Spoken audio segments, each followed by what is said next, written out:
9ਵੀਂ class ਦੇ ਪਿਆਰੇ ਵਿਦਿਆਰਥੀਓ, math ਵਿਸ਼ੇ ਦਾ ਸਤੰਬਰ 2021 ਵਿੱਚ ਤੁਹਾਡਾ ਜਿਹੜਾ ਪੇਪਰ ਹੋਇਆ ਜਾ ਰਿਹਾ ਹੈ, ਜਿਹਦੇ ਵਿੱਚ ਅਪ੍ਰੈਲ ਤੋਂ ਲੈ ਕੇ ਅਗਸਤ ਤੱਕ ਦਾ ਸਿਲੇਬਸ ਦੇ ਕੁਐਸਚਨ ਆ ਰਹੇ ਨੇ MCQs ਟਾਈਪ ਦੇ।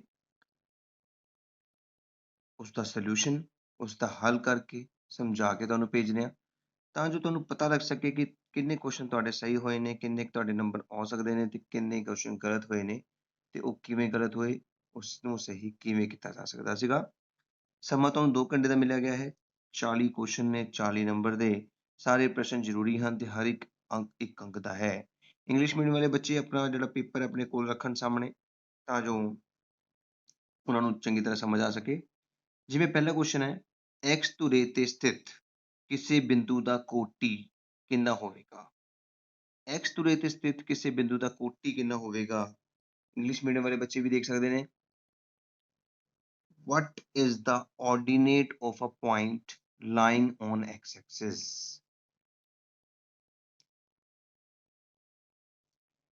x axis x ਧੁਰੇ ਤੇ ਜਿਹੜਾ ਬਿੰਦੂ ਹੁੰਦਾ ਹੈ, ਧਿਆਨ ਨਾਲ ਸਮਝਣਾ ਹੈ, ਆ ਹੁੰਦਾ x ਧੁਰਾ, ਠੀਕ ਹੈ। x ਧੁਰੇ ਤੇ ਜਿਹੜਾ ਵੀ ਬਿੰਦੂ ਹੁੰਦਾ ਹੈ, ਮੰਨ ਲਓ x ਹੈ, 1 ਹੈ, 2 ਹੈ, 3 ਹੈ, x ਧੁਰੇ ਤੇ y ਹਮੇਸ਼ਾ 0 ਹੁੰਦਾ ਹੈ, ਤੇ ਇਹਨੂੰ ਬੋਲਦੇ ਆ ਭੁਜ, ਇਹਨੂੰ ਬੋਲਦੇ ਹਾਂ ਕੋਟੀ। ਇਸ ਗੱਲ ਦਾ ਯਾਦ ਰੱਖਣਾ ਹੈ। ਇਹਨੂੰ ਬੋਲਦੇ ਆ ਇੰਗਲਿਸ਼ ਵਾਲੇ ਬੱਚੇ ਐਬਸੀਸਾ, ਇਹਨੂੰ ਓਰਡੀਨੇਟ। ਉਸਨੇ ਸਾਨੂੰ ਕੀ ਪੁੱਛਿਆ ਹੈ? ਕੋਟੀ ਪੁੱਛਿਆ ਹੈ, ਓਰਡੀਨੇਟ ਪੁੱਛਿਆ ਹੈ x ਧੁਰੇ ਤੇ। ਤੇ x ਧੁਰੇ ਤੇ ਜਿਹੜਾ ਕੋਟੀ ਹੁੰਦਾ ਹੈ, ਓਰਡੀਨੇਟ ਹੁੰਦਾ ਹੈ, ਉਹ ਹਮੇਸ਼ਾ ਕਿੰਨਾ ਹੁੰਦਾ ਹੈ? 0 ਹੁੰਦਾ ਹੈ, ਠੀਕ ਹੈ। ਇਹਦਾ ਮਤਲਬ ਸਾਡੇ ਪਹਿਲੇ ਕੁਐਸਚਨ ਦਾ ਆਂਸਰ ਆ ਗਿਆ ਹੈ ਨੰਬਰ 1। ਇਸ ਗੱਲ ਦਾ ਧਿਆਨ ਰੱਖਣਾ ਹੈ। ਪਹਿਲੇ ਕੁਐਸਚਨ ਦਾ ਆਪਸ਼ਨ ਕੀ ਆਇਆ ਹੈ? ਨੰਬਰ 1 ਆਇਆ ਹੈ। ਦੂਜਾ ਕੁਐਸਚਨ ਦੇਖੋ, ਬਹੁਪਦ px, ਕੁਐਸਚਨ ਦੂਜਾ ਕੀ ਕਹਿ ਰਿਹਾ ਦੇਖੋ, ਬਹੁਪਦ px ਬਰਾਬਰ x ਜਮਾ 5 ਤੇ x minus 2 ਦੀ ਸ਼ਿਫਰ ਦੱਸੋ। A zero of polynomial px x ਜਮਾ 5 x minus 2, ਜ਼ੀਰੋ ਪਤਾ ਕਰਨੀ ਹੈ ਬੇਟਾ, ਸ਼ਿਫਰ ਪਤਾ ਕਰਨੀ ਹੈ ਨਾ, ਸ਼ਿਫਰ ਜਾਂ ਜ਼ੀਰੋ। ਸ਼ਿਫਰ ਪਤਾ ਕਰਨ ਦਾ ਤਰੀਕਾ ਕੀ ਹੁੰਦਾ ਹੈ? ਜਿਸ ਵੀ ਬਹੁਪਦ ਦੀ ਸ਼ਿਫਰ ਪਤਾ ਕਰਨੀ ਹੈ, ਜ਼ੀਰੋ ਪਤਾ ਕਰਨਾ ਹੈ, ਉਸਨੂੰ ਜ਼ੀਰੋ ਦੇ ਬਰਾਬਰ ਰੱਖ ਦਿਓ, ਤੇ ਫਿਰ x ਜਮਾ 5 ਨੂੰ ਜ਼ੀਰੋ ਨਾਲ ਵੱਖਰਾ ਕਰ ਦਿਓ, ਜਾਂ x minus 2 ਨੂੰ ਵੀ ਜ਼ੀਰੋ ਨਾਲ ਵੱਖਰਾ ਕਰ ਦਿਓ, ਤੇ ਪਲੱਸ ਦਾ 5 ਉੱਧਰ ਭੇਜਿਆ, ਮਾਈਨਸ ਦਾ ਹੋ ਗਿਆ, ਤੇ ਜੇ ਮਾਈਨਸ ਦਾ 2 ਨੂੰ ਉੱਧਰ ਭੇਜਾਂਗੇ ਤਾਂ ਪਲੱਸ ਦਾ ਹੋ ਜਾਏਗਾ। ਇਹਦੇ ਕੋਲ ਸਾਡੇ ਕੋਲ 2 ਜ਼ੀਰੋਜ਼ ਆਏ ਨੇ, 2 ਸ਼ਿਫਰ ਆਏ ਨੇ, ਇੱਕ -5 ਤੇ ਇੱਕ 2। ਹੁਣ ਤੁਸੀਂ ਦੇਖੋ ਕਿ -5 ਤੇ 2 ਦੇ ਵਿੱਚੋਂ ਤੁਹਾਡੇ ਕੋਲ ਕਿਹੜਾ ਆਪਸ਼ਨ ਹੈ? -5 ਹੈ, ਤੀਜਾ ਆਪਸ਼ਨ। ਤੇ ਦੂਜੇ ਕੁਐਸਚਨ ਦਾ ਆਂਸਰ ਸਾਡੇ ਕੋਲ ਕੀ ਆ ਗਿਆ ਹੈ? ਤੀਜਾ ਆਪਸ਼ਨ। ਤੇ ਉਮੀਦ ਹੈ ਤੁਹਾਨੂੰ ਦੂਜਾ ਕੁਐਸਚਨ ਵੀ ਸਮਝ में आ गया ਹੋਏਗਾ। ਤੀਜਾ ਕੁਐਸਚਨ ਦੇਖੋ ਧਿਆਨ ਨਾਲ, ਬਹੁਤ ਹੀ ਸੌਖਾ ਹੈ। ਚਿੱਤਰ ਵਿੱਚ ਦਿੱਤੇ ਦਿਖਾਏ A ਤੇ B ਦਾ ਆਪਸੀ ਸੰਬੰਧ। ਹੁਣ ਤੁਸੀਂ ਚਿੱਤਰ ਦੇਖ ਲਓ ਪਹਿਲਾਂ। ਹੁਣ ਇਸ ਚਿੱਤਰ ਵਿੱਚ A ਤੇ B ਕੋਣ ਦਾ ਆਪਸੀ ਸੰਬੰਧ ਕੀ ਹੈ? ਤੁਸੀਂ ਸਾਫ਼ ਦੇਖ ਸਕਦੇ ਹੋ ਕਿ ਆ A ਤੇ B 90 ਡਿਗਰੀ ਦਾ ਕੋਣ ਬਣਾ ਰਹੇ ਨੇ ਨਾ, ਤੇ A ਤੇ B ਮਿਲ ਕੇ 90 ਡਿਗਰੀ ਦਾ ਕੋਣ ਬਣਾ ਰਹੇ ਨੇ। ਤੇ ਹੁਣ ਆਪਾਂ ਆਪਸ਼ਨ ਦੇਖਾਂਗੇ ਸਾਡੇ ਕੋਲ ਕਿਹੜੇ ਕਿਹੜੇ ਨੇ। ਪੂਰਕ, ਸੰਪੂਰਕ, ਸ਼ਿਖਰ ਸਨਮੁਖ ਕੋਣ, ਇਹਨਾਂ ਵਿੱਚੋਂ ਕੋਈ ਨਹੀਂ। ਸਾਰਿਆਂ ਨੂੰ ਪਤਾ ਹੈ ਕਿ ਜਿਹੜੇ ਪੂਰਕ ਕੋਣ ਹੈ ਉਹਨਾਂ ਦਾ ਜੋੜ 90 ਡਿਗਰੀ ਹੁੰਦਾ ਹੈ। ਇਸ ਕਰਕੇ ਕੁਐਸਚਨ ਤੀਜੇ ਨੂੰ ਜ਼ਿਆਦਾ ਸੋਚਣ ਦੀ ਲੋੜ ਨਹੀਂ ਹੈ। ਇਹਦਾ ਆਂਸਰ ਕੀ ਆਉਣ ਵਾਲਾ ਹੈ? ਪੂਰਕ ਕੋਣ, ਜਿਸ ਨੂੰ ਇੰਗਲਿਸ਼ ਵਿੱਚ ਅਸੀਂ ਕੰਪਲੀਮੈਂਟਰੀ ਐਂਗਲ ਬੋਲਦੇ ਹਾਂ।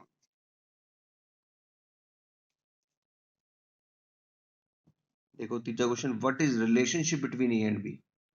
ਠੀਕ ਹੈ, A ਤੇ B ਦੇ ਵਿਚਕਾਰ ਰਿਲੇਸ਼ਨਸ਼ਿਪ ਤੁਹਾਨੂੰ ਮੈਂ ਡਾਇਗਰਾਮ ਵੱਡਾ ਕਰਕੇ ਦਿਖਾ ਚੁੱਕਾ ਹਾਂ ਕਿ ਉਹ ਕੰਪਲੀਮੈਂਟਰੀ ਹੁੰਦੇ ਨੇ ਜਿਨ੍ਹਾਂ ਦਾ ਜੋੜ 90, ਸਪਲੀਮੈਂਟਰੀ ਜਿਨ੍ਹਾਂ ਦਾ ਜੋੜ 180। ਇਸ ਕਰਕੇ ਕੰਪਲੀਮੈਂਟਰੀ ਆਂਸਰ ਆਇਆ ਤੀਜੇ ਕੁਐਸਚਨ ਦਾ ਪਹਿਲਾ ਆਂਸਰ। ਚੌਥਾ ਕੁਐਸਚਨ ਦੇਖੋ ਬੇਟਾ ਜੀ, ਹੇਠ ਲਿਖਿਆਂ ਵਿੱਚੋਂ ਕਿਹੜੀਆਂ ਇੱਕ ਸਮਕੋਣੀ ਤ੍ਰਿਭੁਜ ਦੀਆਂ ਭੁਜਾਵਾਂ ਹਨ?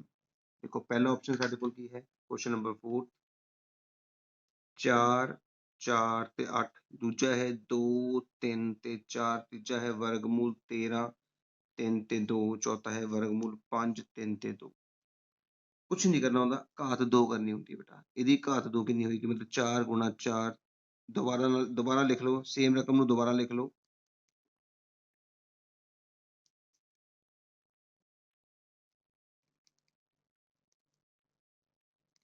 ਸੇਮ ਰਕਮ ਨੂੰ ਸੇਮ ਨਾਲ ਗੁਣਾ ਕਰਨੀ ਹੁੰਦੀ ਹੈ।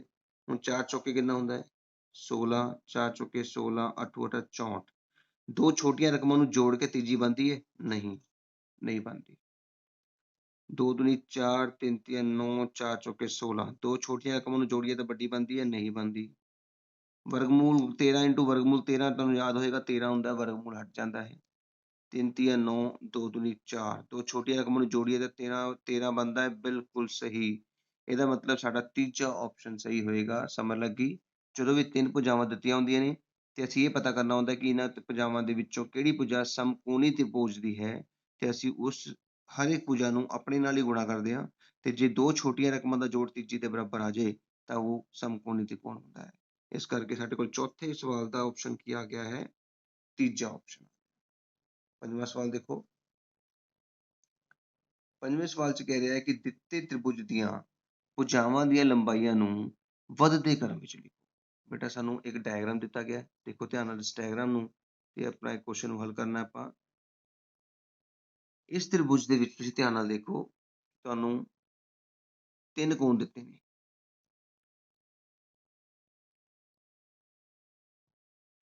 ਮੈਂ ਡਾਇਗਰਾਮ ਵੀ ਦੁਬਾਰਾ ਬਤਾ ਦਿੰਦਾ ਤੁਹਾਨੂੰ। 70, 45 ਤੇ 65। ਹੁਣ ਤੁਸੀਂ ਸਭ ਤੋਂ ਪਹਿਲਾਂ ਇੱਧਰ ਲਿਖਿਆ P, ਇੱਧਰ ਲਿਖਿਆ A, ਇੱਧਰ ਲਿਖਿਆ D। ਸਭ ਤੋਂ ਪਹਿਲਾਂ ਤੁਸੀਂ ਕੀ ਕਰਨਾ ਹੈ, ਕੋਣ ਨੂੰ ਲਿਖਣਾ ਹੈ ਵੱਧਦੇ ਕ੍ਰਮ। ਸਭ ਤੋਂ ਛੋਟਾ ਕੋਣ ਕਿਹੜਾ ਹੈ? 45। ਉਸ ਤੋਂ ਬਾਅਦ 65, ਉਸ ਤੋਂ ਬਾਅਦ 70। Very good. ਹੁਣ 45 ਦੇ ਬਿਲਕੁਲ ਸਾਹਮਣੇ ਕਿਹੜੀ ਭੁਜਾ ਹੈ? A। 65 ਦੇ ਸਾਹਮਣੇ P, 70 ਦੇ ਸਾਹਮਣੇ D।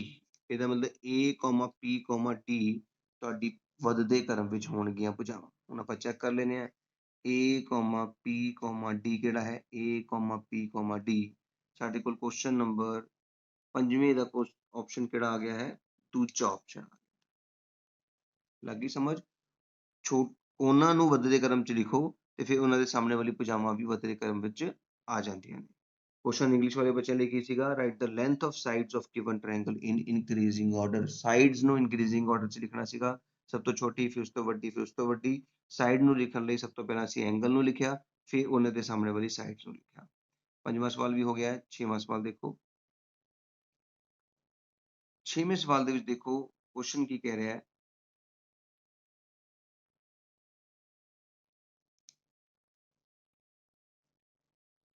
ਤ੍ਰਿਭੁਜ ਦੇ ਖੇਤਰਫਲ ਲਈ ਹੀਰੋ ਦੇ ਸੂਤਰ ਵਿੱਚ ਅਰਧ ਪਰਿਮਾਪ ਕਿਹਦੇ ਬਰਾਬਰ ਹੈ? ਹੀਰੋ ਸੂਤਰ ਵਾਲੇ ਫਾਰਮੂਲੇ ਦੇ ਵਿੱਚ S ਦਾ ਫਾਰਮੂਲਾ ਤੁਹਾਨੂੰ ਸਾਰਿਆਂ ਨੂੰ ਯਾਦ ਹੋਏਗਾ, A ਜਮਾ B ਜਮਾ C ਬਟਾ 2 ਹੁੰਦਾ ਹੈ। ਸੈਮੀ ਪੈਰੀਮੀਟਰ ਬੋਲਦੇ ਆਪਾਂ ਇਹਨੂੰ।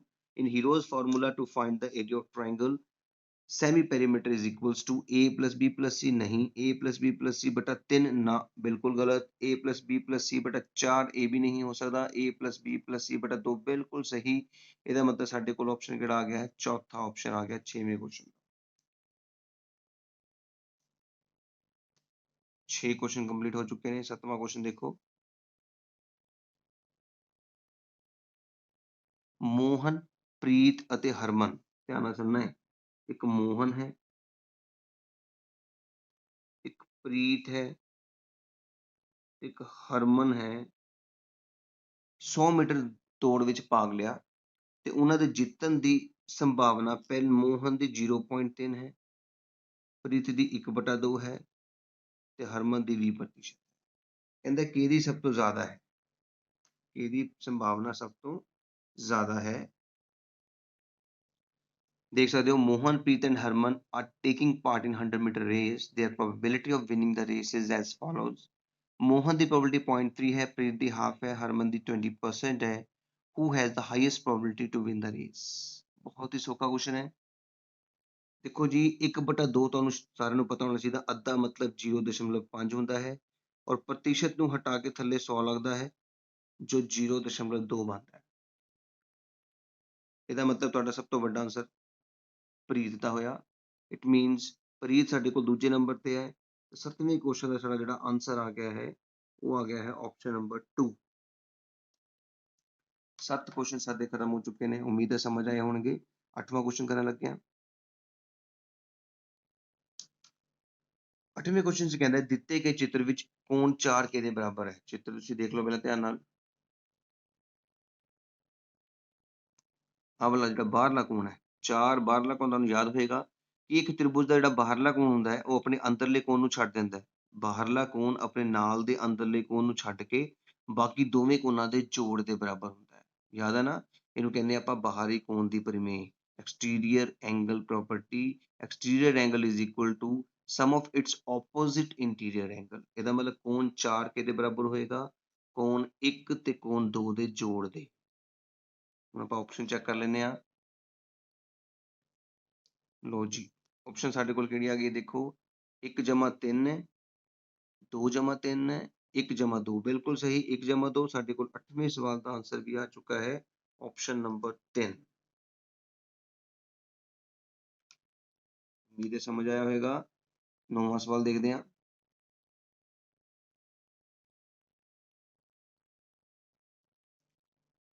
ਨੌਵਾਂ ਕੁਐਸਚਨ ਕਹਿੰਦਾ ਇੱਕ ਪਰਿਮੇय ਸੰਖਿਆ ਨੂੰ P/Q ਦੇ ਰੂਪ ਵਿੱਚ ਲਿਖਿਆ ਜਾ ਸਕਦਾ ਹੈ, ਜਿੱਥੇ P ਤੇ Q ਸੰਪੂਰਨ ਸੰਖਿਆਵਾਂ ਹਨ ਅਤੇ Q 0 ਹੋਵੇ। P ਤੇ Q ਵਾਸਤਵਿਕ ਸੰਖਿਆਵਾਂ ਹਨ ਤੇ Q ਨਾ 0 ਹੋਵੇ। P ਤੇ Q ਸੰਪੂਰਨ ਸੰਖਿਆਵਾਂ ਹਨ ਤੇ Q ਨਾ ਬਰਾਬਰ 0 ਹੋਵੇ ਤੇ PQ ਅਪਰਿਮੇय ਸੰਖਿਆਵਾਂ ਹੋਣ। ਤੁਹਾਨੂੰ ਸਾਰਿਆਂ ਨੂੰ ਪਤਾ ਹੈ ਕਿ ਪਰਿਮੇय ਸੰਖਿਆਵਾਂ ਦੀ ਡੈਫੀਨੇਸ਼ਨ,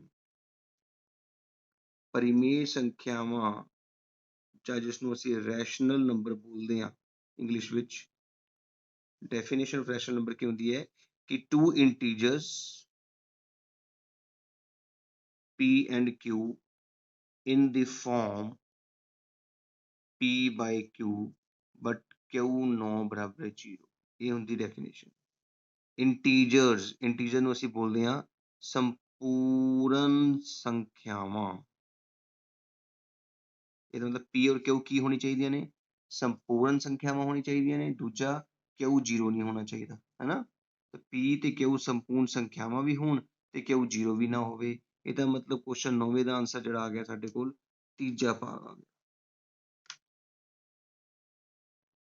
ਦੇਖ ਸਕਦੇ ਹੋ 9ਵੇਂ ਕੁਐਸਚਨ 'ਚ ਕਹਿ ਰਿਹਾ ਕਿ rational number can be expressed in the form of P/Q। ਸਾਡਾ ਆਂਸਰ ਆ ਗਿਆ P and Q are integers but Q 0 ਨਹੀਂ ਹੋ ਸਕਦਾ। 9ਵੇਂ ਕੁਐਸਚਨ ਦਾ ਆਪਸ਼ਨ ਤੀਜਾ ਆਪਸ਼ਨ। 10ਵਾਂ ਕੁਐਸਚਨ ਦੇਖੋ, ਉਸ ਸਮਕੋਣੀ ਤ੍ਰਿਭੁਜ ਦਾ ਖੇਤਰਫਲ। ਲਓ ਜੀ, ਮੈਂ ਸਮਕੋਣ ਤ੍ਰਿਭੁਜ ਬਣਾ ਦੇਣਾ, ਜਿਸ ਦੀਆਂ ਸਮਕੋਣ ਬਣਾਉਣ ਵਾਲੀਆਂ ਭੁਜਾਵਾਂ, ਸਮਕੋਣ ਬਣਾਉਣ ਵਾਲੀਆਂ ਦੋ ਭੁਜਾਵਾਂ, ਇੱਕ 24 ਹੈ ਤੇ ਇੱਕ 7 ਹੈ ਅਤੇ ਇਸ ਦਾ ਪਰਿਮਾਪ 56 ਹੈ, ਤਾਂ ਖੇਤਰਫਲ ਪਤਾ ਕਰਨਾ। ਬੇਟਾ ਦੇਖੋ, ਸਾਨੂੰ ਪਰਿਮਾਪ ਐਵੇਂ ਫਾਲਤੂ 'ਚ ਦਿੱਤਾ ਹੈ, ਕੋਈ ਲੋੜ ਨਹੀਂ, ਕਿਉਂਕਿ ਸਾਡੇ ਕੋਲ ਖੇਤਰਫਲ ਦਾ ਫਾਰਮੂਲਾ, ਏਰੀਆ ਦਾ ਫਾਰਮੂਲਾ ਜਿਹੜਾ ਹੁੰਦਾ ਹੈ, ਉਹ ਹੁੰਦਾ ਹੈ 1/2 ਗੁਣਾ ਆਧਾਰ ਗੁਣਾ ਲੰਬ, half into base into height. ਆਧਾਰ ਸਾਡੇ ਕੋਲ 7 ਹੈ, ਲੰਬ ਸਾਡੇ ਕੋਲ 24 ਹੈ, 2 ਨਾਲ ਕੱਟਿਆ 12 ਆ ਗਿਆ, 12 7 84 ਸੈਂਟੀਮੀਟਰ ਦੀ ਘਾਤ 2 ਸਾਡਾ ਆਂਸਰ ਹੋਣਾ ਚਾਹੀਦਾ ਸੀ, ਹੈ ਨਾ? ਤੇ ਸਾਡੇ ਕੋਲ ਦੇਖੋ 84 ਸੈਂਟੀਮੀਟਰ ਦੀ ਘਾਤ 2 ਆਪਸ਼ਨ ਹੈਗਾ ਡੀ।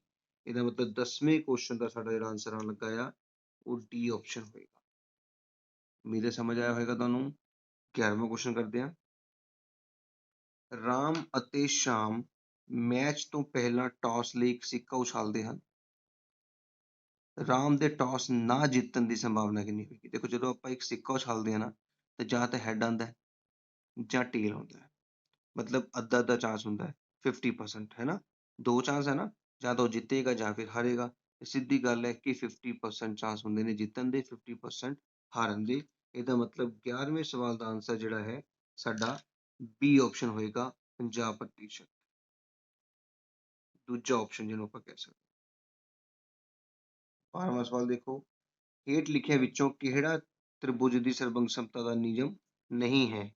ਬਹੁਤ ਹੀ ਸੌਖਾ, ਸਾਈਡ ਐਂਗਲ ਵੀ ਹੈਗਾ, ਐਂਗਲ ਸਾਈਡ ਐਂਗਲ ਵੀ ਹੈਗਾ, ਐਸ ਵੀ ਹੈਗਾ, ਪਰ ਏ ਸਾਡਾ ਕੋਈ ਸਰਬੰਗ ਸਮਤਾ ਦਾ ਨਿਯਮ ਨਹੀਂ ਹੈ। ਇਹਦਾ ਮਤਲਬ 12ਵੇਂ ਸਵਾਲ ਦਾ ਸਾਡਾ ਆਪਸ਼ਨ ਆ ਗਿਆ ਹੈ D. Which of the following is not a congruency rule? AAA। 13ਵਾਂ ਕੁਐਸਚਨ ਦੇਖੋ, 13ਵੇਂ ਕੁਐਸਚਨ 'ਚ ਕਿਹਾ ਜਾ ਰਿਹਾ ਹੈ ਕਿ ਇੱਕ ਤ੍ਰਿਭੁਜ ਆਕਾਰ ਦੇ ਭੂਖੰਡਾਂ ਦੀਆਂ ਭੁਜਾਵਾਂ ਦਾ ਅਨੁਪਾਤ ਕਿੰਨਾ ਹੈ? 3:5:7। ਤੁਹਾਨੂੰ ਸਾਰਿਆਂ ਨੂੰ ਪਤਾ ਹੈ ਕਿ ਜਦੋਂ ਅਨੁਪਾਤ ਵਿੱਚ ਦਿੱਤਾ ਹੋਵੇ ਤਾਂ ਅਸੀਂ ਪਹਿਲੀ ਭੁਜਾ ਨੂੰ ਬੋਲਦੇ ਹਾਂ ਫਸਟ ਨੂੰ 3x, ਸੈਕਿੰਡ ਨੂੰ 5x ਤੇ ਥਰਡ ਨੂੰ 7x। ਇਹ ਕਹਿੰਦਾ ਕਿ ਪਰਿਮਾਪ ਦਿੱਤਾ ਗਿਆ ਹੈ 300 ਮੀਟਰ, ਤੇ ਜੇ ਪਰਿਮਾਪ 300 ਹੈ ਤਾਂ ਇਹਨਾਂ ਤਿੰਨਾਂ ਦਾ ਜੋੜ ਵੀ ਤਾਂ 300 ਹੀ ਹੋਏਗਾ। 7 5 12 ਤੇ 3 15x ਬਰਾਬਰ 300, x ਤੁਹਾਡੇ ਕੋਲ ਆ ਗਿਆ 300 ਬਟਾ 15 20। ਇਹਦਾ ਮਤਲਬ ਜਿਹੜੀ ਪਹਿਲੀ ਭੁਜਾ ਹੈ ਉਹ ਕਿੰਨੀ ਹੋਏਗੀ 3 ਗੁਣਾ 20, ਦੂਜੀ 5 ਗੁਣਾ 20, ਤੀਜੀ 7 ਗੁਣਾ 20, 60 100 ਤੇ 140। ਦੇਖੋ ਬੇਟਾ ਸਾਨੂੰ ਤ੍ਰਿਭੁਜ ਦੇ ਆਕਾਰ ਦਾ ਭੂਖੰਡ ਦਿੱਤਾ ਗਿਆ ਸੀਗਾ ਜਿਸ ਦੀ ਭੁਜਾਵਾਂ 3:5:7 ਸੀਗੀ ਤੇ ਪਰਿਮਾਪ ਵੀ ਦਿੱਤਾ ਗਿਆ ਸੀਗਾ।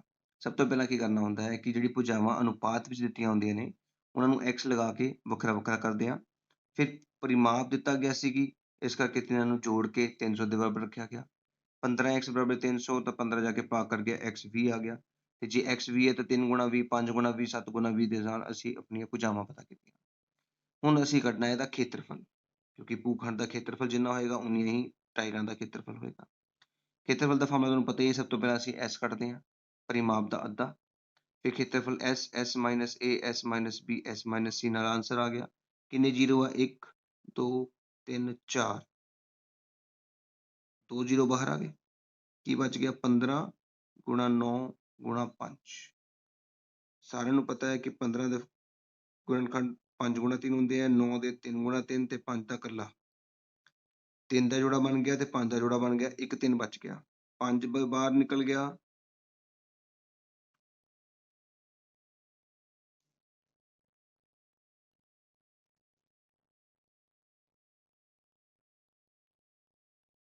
ਤਿੰਨ ਵੀ ਬਾਹਰ ਨਿਕਲ ਗਿਆ ਤੇ 1 3 ਅੰਦਰ ਰਹਿ ਗਿਆ। 1500 ਵਰਗਮੂਲ 3 ਤੁਹਾਡਾ ਆਂਸਰ ਹੋਣਾ ਚਾਹੀਦਾ ਹੈ, ਤੇ ਤੁਹਾਡੇ ਸਾਹਮਣੇ ਹੈ 1500 ਵਰਗਮੂਲ 3 ਪਹਿਲਾ ਹੀ ਆਪਸ਼ਨ ਹੈ, ਇਸ ਕਰਕੇ ਤੁਹਾਡੇ 13ਵੇਂ ਕੁਐਸਚਨ ਦਾ ਜਿਹੜਾ ਆਂਸਰ ਆਇਆ ਹੈ ਉਹ ਆ ਗਿਆ ਹੈ A ਭਾਗ, ਮਤਲਬ 1 ਕੁਐਸਚਨ 1 ਨੰਬਰ। ਉਮੀਦ ਹੈ 13ਵਾਂ ਕੁਐਸਚਨ ਸਮਝ ਆਇਆ ਹੋਵੇਗਾ, ਥੋੜਾ ਜਿਹਾ ਵੱਡਾ ਸੀਗਾ। ਅਗਲਾ ਕੁਐਸਚਨ ਕਰਦੇ ਹਾਂ।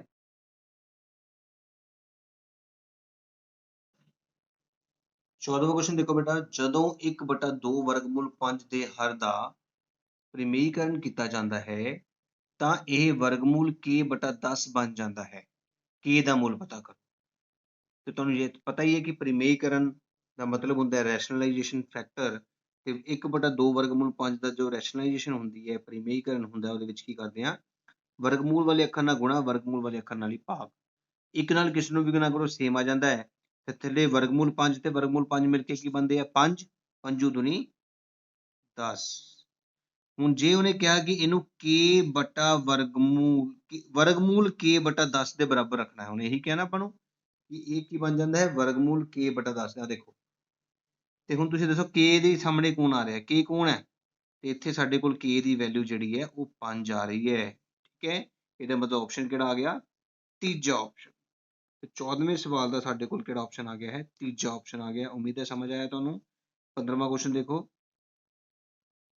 15ਵੇਂ ਕੁਐਸਚਨ 'ਚ ਕਹਿ ਰਿਹਾ ਕਿ ਚਿੱਤਰ ਵਿੱਚ L ਤੇ M ਆਪਸ ਵਿੱਚ ਸਮਾਂਤਰ ਹਨ। ਧਿਆਨ ਨਾਲ ਦੇਖਿਓ, ਹੁਣ ਤੁਸੀਂ ਚਿੱਤਰ ਦੇਖ ਲਓ ਪਹਿਲਾਂ, ਆਹ ਤੁਹਾਨੂੰ ਡਾਇਗਰਾਮ ਦਿੱਤਾ ਗਿਆ, ਇਹਦੇ ਵਿੱਚ ਤੁਸੀਂ ਦੇਖ ਸਕਦੇ ਹੋ ਕਿ ਤੁਹਾਨੂੰ ਦੋ ਸਮਾਂਤਰ ਲਾਈਨਾਂ ਦਿੱਤੀਆਂ ਗਈਆਂ ਨੇ ਤੇ ਇੱਕ ਘਾਟ ਵੀ ਹੈ। ਆਹ ਵਾਲਾ ਕੋਣ ਦਿੱਤਾ ਗਿਆ 3x ਜਮਾ 60 ਦੇ, ਤੇ ਇਹ ਵਾਲਾ ਕੋਣ ਦਿੱਤਾ ਗਿਆ ਹੈ 5x ਮਾਈਨਸ 40 ਦੇ। ਹੁਣ ਤੁਹਾਨੂੰ ਸਾਰਿਆਂ ਨੂੰ ਪਤਾ ਹੈ ਕਿ ਜਿਹੜੇ z ਵਾਲੇ ਕੋਣ ਹੁੰਦੇ ਨੇ, ਆਹ ਵਾਲਾ ਕੋਣ ਤੇ ਆਹ ਵਾਲਾ ਕੋਣ ਆਪਸ ਵਿੱਚ ਬਰਾਬਰ ਹੁੰਦੇ, ਇਕਾਂਤਰ ਕੋਣ, ਆਲਟਰਨੇਟ ਐਂਗਲਸ। ਤਾਂ ਅਸੀਂ ਕੀ ਲਿਖਾਂਗੇ 5x ਮਾਈਨਸ 40 ਤੇ 3x ਜਮਾ 60 ਆਪਸ ਵਿੱਚ ਕੀ ਹੋਣਗੇ ਬਰਾਬਰ। Very good. ਤੇ ਜੇ ਦੋਨੇ ਬਰਾਬਰ ਨੇ ਤਾਂ ਫਿਰ 5x ਦੇ ਕੋਲ ਕੌਣ ਆਏਗਾ 3x, ਤੇ 60 ਦੇ ਕੋਲ ਕੌਣ ਜਾ ਰਿਹਾ 40। ਸਮਝ ਲੱਗ ਰਹੀ ਹੈ, 3x ਇੱਧਰ ਆ ਕੇ ਮਾਈਨਸ ਹੋ ਗਿਆ, 40 ਉਧਰ ਜਾ ਕੇ ਪਲੱਸ ਦਾ ਹੋ ਗਿਆ, ਸਾਡੇ ਕੋਲ ਰਹਿ ਗਏ 2x ਬਰਾਬਰ 100। ਤਾਂ ਅਸੀਂ x ਦੀ ਵੈਲਿਊ ਕਿੰਨੀ ਪਤਾ ਕੀਤੀ ਹੈ, ਦੇਖੋ x ਸਾਡੇ ਕੋਲ ਆ ਗਿਆ 100/2 ਮਤਲਬ 50। ਹੁਣ ਸਾਨੂੰ ਪੁੱਛਿਆ ਕੀ ਗਿਆ ਹੈ? ਸਾਨੂੰ ਕੁਐਸਚਨ 'ਚ ਪੁੱਛਿਆ ਗਿਆ ਹੈ ਕਿ b ਦਾ ਮੁੱਲ ਪਤਾ ਕਰੋ। ਕਿਹੜਾ ਕੌਣ? b। ਆਹ ਵਾਲਾ ਕੌਣ ਹੈ ਜਿਹੜਾ b? ਦੇਖੋ, ਇਸ ਕੋਣ ਨੂੰ b ਨਾਮ ਦਿੱਤਾ ਗਿਆ ਹੈ, ਇਸ ਕੋਣ ਨੂੰ a ਨਾਮ ਦਿੱਤਾ ਗਿਆ ਹੈ। ਤੇ b ਕੋਣ ਅਸੀਂ ਕਿੱਦਾਂ ਪਤਾ ਕਰਾਂਗੇ? ਸਾਡੇ ਕੋਲ ਹੈ 3x + 60 ਦੇ ਬਰਾਬਰ। ਜਦਕਿ x ਅਸੀਂ ਕਿੰਨਾ ਪਤਾ ਕਰ ਲਿਆ ਹੈ? ਅਸੀਂ x ਪਤਾ ਕੀਤਾ ਹੈ 50। 50 ਨੂੰ 3 ਨਾਲ ਗੁਣਾ ਕੀਤਾ 150 + 60, 210 ਤੁਹਾਡਾ ਆਂਸਰ ਆਇਆ ਬੇਟਾ ਜੀ। ਤੇ ਤੁਸੀਂ ਦੇਖ ਸਕਦੇ ਹੋ ਤੁਹਾਡੇ ਕੋਲ 15ਵੇਂ ਕੁਐਸਚਨ ਦਾ 210 ਆਂਸਰ ਕਿਹੜਾ ਹੈ? ਤੀਜਾ ਆਪਸ਼ਨ। ਇਸ ਤਰ੍ਹਾਂ 15ਵੇਂ ਕੁਐਸਚਨ ਦਾ ਜਿਹੜਾ ਆਪਸ਼ਨ ਹੈ ਉਹ 3 ਆਪਸ਼ਨ ਆਇਆ ਹੈ। ਧਿਆਨ ਨਾਲ ਦੇਖਿਓ। 15ਵਾਂ ਕੁਐਸਚਨ ਇੰਗਲਿਸ਼ ਮੀਡੀਅਮ ਵਾਲੇ ਬੱਚੇ ਲਈ ਕਿ ਇਨ ਅ ਗਿਵਨ ਫਿਗਰ L ਤੇ M is parallel and T is the transversal, find the value of B। ਦੇਖੋ ਡਾਇਗਰਾਮ ਸੇਮ ਜੋ ਤੁਹਾਨੂੰ ਮੈਂ ਦਿਖਾਇਆ ਸੀਗਾ, ਤੁਸੀਂ ਇਹਨਾਂ ਦੋਨਾਂ ਨੂੰ ਕੀ ਕਰਨਾ ਹੁੰਦਾ ਹੈ? ਬਰਾਬਰ ਰੱਖਣਾ ਹੁੰਦਾ ਹੈ। ਠੀਕ ਹੈ ਨਾ? ਬਰਾਬਰ ਰੱਖ ਕੇ ਤੁਸੀਂ ਉੱਥੋਂ x ਦੀ ਵੈਲਿਊ ਪਤਾ ਕੀਤੀ, 50 ਆ ਗਈ। ਤੇ ਉਸ 50 ਨੂੰ ਅਸੀਂ ਕੋਣ b ਪਤਾ ਕਰਨਾ ਸੀਗਾ, ਤੇ ਇਹਦੇ ਵਿੱਚ ਜਿੱਥੇ x ਸੀਗਾ ਉੱਥੇ 50 ਭਰਿਆ ਤੇ ਸਾਡਾ ਆਂਸਰ ਆ ਗਿਆ 210। ਲਓ ਜੀ 16ਵੇਂ ਕੁਐਸਚਨ ਵੱਲ ਚੱਲਦੇ ਹਾਂ। ਦਿੱਤੇ ਚਿੱਤਰ ਵਿੱਚ x ਦਾ ਮੁੱਲ ਪਤਾ ਕਰੋ। ਤੁਸੀਂ ਦੇਖ ਸਕਦੇ ਹੋ ਤੁਹਾਡੇ ਕੋਲ ਜਿਹੜਾ ਡਾਇਗਰਾਮ ਹੈ ਉਹ ਕਿਸ ਤਰ੍ਹਾਂ ਦਾ ਹੈ? ਪੂਰਾ ਸਮਾਂਤਰ ਚਤੁਰਭੁਜ ਹੈ, ਦੇਖੋ ਇਸ ਤਰ੍ਹਾਂ ਦਾ। ਔਰ ਤੁਹਾਨੂੰ ਇਹ ਪਤਾ ਹੀ ਹੋਏਗਾ ਕਿ ਸਮਾਂਤਰ ਚਤੁਰਭੁਜ ਦੇ ਵਿੱਚ ਅੰਦਰਲੇ ਕੋਣਾਂ ਦਾ ਜੋੜ ਨਾਲ ਲੱਗਦੇ ਅੰਦਰਲੇ ਕੋਣਾਂ ਦਾ ਜੋੜ ਹੁੰਦਾ ਹੈ 180। ਕੀ ਹੁੰਦਾ ਹੈ? 180 ਹੁੰਦਾ ਹੈ। ਇਹਦਾ ਮਤਲਬ ਕੀ ਹੋਇਆ? ਧਿਆਨ ਨਾਲ ਦੇਖੋ, ਆਹ ਵਾਲਾ ਕੋਣ ਪੂਰਾ ਕਿੰਨਾ ਹੈ? x + 32। ਦੋ ਕੋਣ ਨੇ ਨਾ, x ਵੀ ਹੈ ਤੇ 32 ਵੀ ਹੈ, ਦੋਨਾਂ ਦਾ ਜੋੜ ਜਮਾ 115। ਮਤਲਬ ਇਹ ਵਾਲਾ ਪੂਰੇ ਕੋਣ ਤੇ ਇਹ ਵਾਲਾ ਕੋਣ, ਦੋਨੇ ਕੋਣਾਂ ਦਾ ਜੋੜ। ਇੱਥੇ ਦੋ ਕੋਣ ਸੀਗੇ, ਇੱਥੇ ਇੱਕ ਕੋਣ ਸੀਗਾ, ਤੇ 1 2 3 ਤਿੰਨ ਕੋਣ ਹੋ ਗਏ। x + 32 + 115 ਕਿਹਦੇ ਬਰਾਬਰ ਰੱਖਾਂਗੇ? 180 ਦੇ ਬਰਾਬਰ। ਤੇ x + 115 ਦੇ ਵਿੱਚ 32 ਜੋੜੋ, 147 ਬਰਾਬਰ 180। ਤੇ x ਕੱਢਣ ਲਈ ਅਸੀਂ 180 ਦੇ ਵਿੱਚੋਂ 147 ਨੂੰ ਮਾਈਨਸ ਕਰਾਂਗੇ ਤੇ ਸਾਡੇ ਕੋਲ ਆ ਗਿਆ ਜੀ ਬੇਟਾ ਜੀ 33 ਡਿਗਰੀ x ਦੀ ਵੈਲਿਊ। ਤੇ ਅਸੀਂ ਪਤਾ ਕੀ ਕਰਨਾ ਸੀਗਾ? x ਦਾ ਮੁੱਲ। ਤੇ ਕਿਹੜਾ ਆਪਸ਼ਨ ਆ ਗਿਆ ਤੁਹਾਡੇ ਕੋਲ? Option number 2। ਤੇ ਸਿੰਪਲ ਕੁਐਸਚਨ ਸੀਗਾ। ਅਸੀਂ ਡਾਇਗਰਾਮ ਦੇ ਵਿੱਚ ਕੀ ਕਰਨਾ ਸੀਗਾ? Find the value of x of the given figure. ਉਮੀਦ ਹੈ ਸਮਝ ਆ ਗਿਆ ਹੋਵੇਗਾ ਕਿ ਇੱਕ ਪੈਰੇਲਲੋਗ੍ਰਾਮ ਦੇ ਇੰਟੀਰੀਅਰ ਐਂਗਲ, ਐਡਜਸੈਂਟ ਐਂਗਲ ਬੋਲਦੇ ਇਹਨੂੰ ਆਪਾਂ, ਨਾਲ ਲਾਗਵੇਂ ਕੋਣਾਂ ਦਾ ਜੋੜ 180। ਹੁਣ ਆਪਾਂ 17ਵੇਂ ਕੁਐਸਚਨ ਵੱਲ ਚੱਲਦੇ ਹਾਂ। 17ਵਾਂ ਕੁਐਸਚਨ ਧਿਆਨ ਨਾਲ ਪੜ੍ਹਨਾ ਬੇਟਾ ਸਾਰਿਆਂ ਨੇ। ਦਿੱਤੇ ਚਿੱਤਰ ਰੇਖਾਵਾਂ AB ਤੇ CD ਬਿੰਦੂ O ਤੇ ਕੱਟਦੀਆਂ ਹਨ ਤੇ ਕੋਣ AOC ਤੇ BOE ਦਾ ਜੋੜ 70 ਡਿਗਰੀ ਦਿੱਤਾ ਗਿਆ ਹੈ। ਆਹ ਤੁਸੀਂ ਡਾਇਗਰਾਮ ਮੇਰਾ ਦੇਖ ਲਓ ਸਾਰੇ, ਤੁਹਾਨੂੰ ਦਿਖ ਰਿਹਾ ਸਾਫ ਡਾਇਗਰਾਮ? ਠੀਕ ਹੈ, ਮੈਂ ਤੁਹਾਨੂੰ ਕਾਪੀ ਤੇ ਬਣਾ ਕੇ ਵੀ ਦਿਖਾ ਸਕਦਾ ਹਾਂ, ਦੇਖੋ ਧਿਆਨ ਨਾਲ। AOC EBD। ਹੁਣ ਤੁਸੀਂ ਦੇਖੋ AOC, ਆਹ ਹੈ ਨਾ AOC, AOC ਆਹ ਵਾਲਾ ਕੌਣ ਹੋ ਗਿਆ? BOE, BOE ਆਹ ਕੌਣ ਹੋ ਗਿਆ? ਇਹ ਦੋਨੇ ਲਾਲ ਰੰਗ ਦੇ ਜਿਹੜੇ ਕੋਣ ਨੇ, ਇਹਨਾਂ ਦਾ ਜੋੜ ਹੈਗਾ 70। ਠੀਕ ਹੈ, ਤੇ ਅਸੀਂ ਕੱਢਣਾ ਕਿਹੜਾ ਕੋਣ ਹੈ? ਇਹ ਤਾਂ ਦੇਖਿਆ ਹੀ ਨਹੀਂ। ਅਸੀਂ ਕੱਢਣਾ ਹੈਗਾ, ਦੇਖੋ COE ਕੋਣ। ਕਿਹੜਾ ਕੋਣ ਕੱਢਣਾ ਹੈ? COE, ਆਹ ਨੀਲੇ ਰੰਗ ਦਾ ਕੋਣ। ਠੀਕ ਹੈ, ਹੁਣ ਤੁਸੀਂ ਦੱਸੋ ਆਹ ਪੂਰਾ ਕੀ ਬਣ ਗਿਆ? D। ਤੇ ਇਹਦਾ ਮਤਲਬ ਤਿੰਨੇ ਕੋਣਾਂ ਦਾ ਜੋੜ 180 ਹੁੰਦਾ ਹੈ। ਜੇ ਦੋ ਲਾਲ ਕੋਣਾਂ ਦਾ ਜੋੜ ਤੁਹਾਨੂੰ ਪਤਾ ਲੱਗ ਗਿਆ ਤੇ ਨੀਲੇ ਰੰਗ ਦਾ ਕਿੱਦਾਂ ਪਤਾ ਕਰਾਂਗੇ? 180 ਚੋਂ ਘਟਾ ਕੇ। ਇਹਦਾ ਮਤਲਬ COE ਜਿਹੜਾ ਕੋਣ ਅਸੀਂ ਨੀਲੇ ਰੰਗ ਦਾ ਪਤਾ ਕਰਨਾ ਹੈ, 180 ਦੇ ਵਿੱਚੋਂ 70 ਘਟਾ ਕੇ ਮਿਲ ਜਾਏਗਾ। ਕਿੰਨਾ? 110। ਕਿਹੜਾ ਆਪਸ਼ਨ ਆ ਗਿਆ? ਤੀਜਾ ਆਪਸ਼ਨ। ਧਿਆਨ ਨਾਲ ਸਮਝੋ, ਇਸ ਕੁਐਸਚਨ ਦੇ ਵਿੱਚ ਇਹਨਾਂ ਨੇ ਇੱਕ ਹੋਰ ਚੀਜ਼ ਦਿੱਤੀ ਸੀ BOD, ਜਿਹਦਾ ਸਾਨੂੰ ਕੋਈ ਰੋਲ ਨਹੀਂ ਸੀਗਾ। ਅਸੀਂ COE ਪਤਾ ਕਰਨਾ ਸੀਗਾ, ਜਿਹਦੇ ਵਾਸਤੇ ਅਸੀਂ ਉੱਪਰਲੀ ਹੀ ਕੰਡੀਸ਼ਨ ਨੂੰ ਯੂਜ਼ ਕੀਤਾ ਹੈ 70 ਵਾਲੀ। 40 ਵਾਲੀ ਕੰਡੀਸ਼ਨ ਯੂਜ਼ ਕਰਨ ਦੀ ਲੋੜ ਹੀ ਨਹੀਂ ਸੀ। 18ਵਾਂ ਕੁਐਸਚਨ ਦੇਖੋ ਧਿਆਨ ਨਾਲ। 18ਵਾਂ ਕੁਐਸਚਨ ਕੀ ਹੈ? ਦੇਖੋ 3 ਜਮਾ ਵਰਗਮੂਲ 3 ਤੇ 3 ਮਾਈਨਸ ਵਰਗਮੂਲ 3 ਦਾ ਮੁੱਲ ਪਤਾ ਕਰੋ। ਫਾਈਂਡ ਦਾ ਵੈਲਿਊ। ਤੇ ਯਾਦ ਰੱਖੋ ਬੇਟਾ ਜੀ, ਜਦੋਂ ਵੀ ਪਹਿਲਾ ਅੱਖਰ ਵੀ ਸੇਮ ਹੋਵੇ, ਦੂਜਾ ਅੱਖਰ ਵੀ ਸੇਮ ਹੋਵੇ, ਤਾਂ ਫਾਰਮੂਲਾ प्लस ते माइनस होण ए स्क्वायर माइनस बी स्क्वायर, याद रखो ये वाला फार्मूला ए जमा बी, ए माइनस बी का formula A the 2 minus be the 2 ਹੁੰਦਾ बेटा। ਤੇ ਇੱਥੇ a ਕੌਣ ਹੈ 3 ਤੇ b ਕੌਣ ਹੈ ਵਰਗਮੂਲ 3। 3 ਦੀ ਘਾਤ 2 9 ਹੁੰਦਾ ਹੈ, ਸਕੁਅਰ ਨਾਲ ਵਰਗਮੂਲ ਕੱਟਿਆ ਜਾਂਦਾ ਹੈ 3, 9 ਚੋਂ 3 ਗਏ 6। ਹੁਣ ਤੁਸੀਂ ਦੇਖ ਸਕਦੇ ਹੋ ਤੁਹਾਡੇ ਕੋਲ 6 ਆਪਸ਼ਨ ਹੈਗਾ। ਤੀਜਾ ਆਪਸ਼ਨ ਤਾਂ 18ਵੇਂ ਦਾ ਆਨਸਰ ਕਿੰਨਾ ਆ ਗਿਆ 3 ਆਪਸ਼ਨ। 19ਵਾਂ ਕੁਐਸਚਨ, ਇੱਕ ਕ੍ਰਿਕਟ ਮੈਚ ਵਿੱਚ ਇੱਕ ਮਹਿਲਾ ਬੱਲੇਬਾਜ਼ ਖੇਡੀਆਂ ਗਈਆਂ 30 ਗੇਂਦਾਂ, ਟੋਟਲ ਗੇਂਦਾਂ ਕਿੰਨੀਆਂ ਖੇਡੀਆਂ 30। ਇਹਦਾ ਮਤਲਬ 30 ਨੀਚੇ ਲਿਖਣਾ ਹੈ, ਕਿਉਂਕਿ ਯਾਦ ਰੱਖਣਾ ਸੰਭਾਵਨਾ ਦੇ ਵਿੱਚ ਤੁਹਾਨੂੰ ਮੈਂ ਦੱਸਿਆ ਸੀਗਾ ਸੰਭਾਵਨਾ ਦੇ ਕੁਐਸਚਨ ਦੇ ਵਿੱਚ ਹਮੇਸ਼ਾ ਨੀਚੇ ਕੁੱਲ ਗੇਂਦਾਂ ਆਉਣੀਆਂ ਨੇ। 6 ਵਾਰ ਚੌਕਾ ਮਾਰਦੀ ਹੈ ਤਾਂ ਚੌਕੇ ਨਾ ਮਾਰੇ ਜਾਣ ਦੀ, ਇਹ ਧਿਆਨ ਨਾਲ ਸੁਣੋ, 6 ਵਾਰ ਚੌਕਾ ਮਾਰਦੀ ਹੈ ਚੌਕਾ ਨਾ ਮਾਰੇ ਜਾਣ ਦੀ ਸੰਭਾਵਨਾ ਪਤਾ ਕਰੋ, ਨਾ ਮਾਰੇ ਜਾਣ ਦੀ। ਤੇ ਜੇ ਮੰਨ ਲਓ 30 ਗੇਂਦਾਂ ਖੇਡੀਆਂ, 4 ਚੌਕੇ ਮਾਰੇ, ਮਤਲਬ 4 ਗੇਂਦਾਂ ਤੇ ਕਿੰਨੀਆਂ ਗੇਂਦਾਂ ਤੇ ਚੌਕੇ ਨਹੀਂ ਮਾਰੇ ਬੇਟਾ ਜੀ 26 ਗੇਂਦਾਂ ਤੇ ਚੌਕੇ ਨਹੀਂ ਮਾਰੇ, ਸੌਰੀ 6 ਗੇਂਦਾਂ ਤੇ ਚੌਕੇ ਮਾਰੇ ਉਹਨੇ ਬੇਟਾ। ਦੇਖੋ ਤੇ ਫਿਰ ਕਿੰਨੀਆਂ ਗੇਂਦਾਂ ਤੇ ਚੌਕੇ ਨਹੀਂ ਲੱਗੇ 24 ਗੇਂਦਾਂ ਤੇ ਚੌਕੇ ਨਹੀਂ ਮਾਰੇ। ਇਹਨਾਂ ਦਾ ਚੌਕੇ ਨਾ ਮਾਰੇ ਜਾਣ ਦੀ ਸੰਭਾਵਨਾ ਕੀ ਹੋਏਗੀ 24/30, ਜਿਸ ਨੂੰ ਅਸੀਂ ਕੱਟ ਕਰ ਸਕਦੇ ਹਾਂ ਕਿਹੜੇ ਪਾੜੇ ਤੇ 6 ਚੌਕਾ 24, 6 ਪੰਜਾ 30। ਤੁਹਾਡਾ ਆਨਸਰ ਕੀ ਆਣੇ ਵਾਲਾ ਹੈ 4/5। ਲੱਗੀ ਸਮਝ। ਤੇ 4/5 ਤੁਹਾਡਾ ਜਿਹੜਾ ਆਪਸ਼ਨ ਹੈ ਬੇਟਾ ਦੇਖ ਸਕਦੇ ਹੋ ਤੁਸੀਂ ਦੂਜਾ ਆਪਸ਼ਨ ਹੈ। ਇਸ ਕਰਕੇ ਤੁਹਾਡੇ ਇਸ ਕੁਐਸਚਨ 19ਵੇਂ ਕੁਐਸਚਨ ਦਾ ਆਨਸਰ ਕੀ ਹੋਏਗਾ ਦੂਜਾ ਆਪਸ਼ਨ। ਇੰਗਲਿਸ਼ ਮੀਡੀਅਮ ਵਾਲੇ ਬੱਚੇ ਵੀ ਦੇਖ ਲਓ, in a cricket match a batswoman hit a boundary 6 times out of 30 balls, total balls 30, boundary ਲੱਗੀਆਂ 6।